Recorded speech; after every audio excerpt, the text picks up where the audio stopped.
अस्सलामुअलैकुम। इस मिक्सर के अंदर सरफ मिक्स होता है और उस ग्रेडर मशीन के अंदर सरफ ग्रेड होता है। ग्रेड होने के बाद इस सीलर मशीन के ज़रिए सरफ पैक होता है। ठीक है, ये बुज़ुर्ग हैं और इन्होंने एक साइड पे सील लगाई है और ये 10 रुपये वाला साशा पैक कर रहे हैं। हमारे पास पैमाना है जिसके अंदर 25 ग्राम सरफ आता है, तो ये पैमाने के ज़रिए 25 ग्राम सरफ ऐड कर दिया है इस ट्यूब के अंदर और सबसे लास्ट में ये सरफ आ जाता है। ठीक है जी, तो अब इसको सील लगाएंगे इस कटर मशीन के ज़रिए। ठीक है, सीलर है और इसमें कटर भी लगा हुआ है। लें जी, ये सीलर के ज़रिए पैकेट सील हो रहा है। ओ, आपने तो ज़्यादा कटाई कर दिया ना, ज़्यादा ज़ोर लगा दिया। चले क्या यार, नेक्स्ट पे कहें।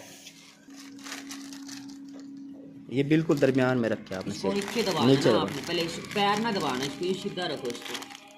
अब दबाओ, बस करो हो गया, बस काफ़ी है।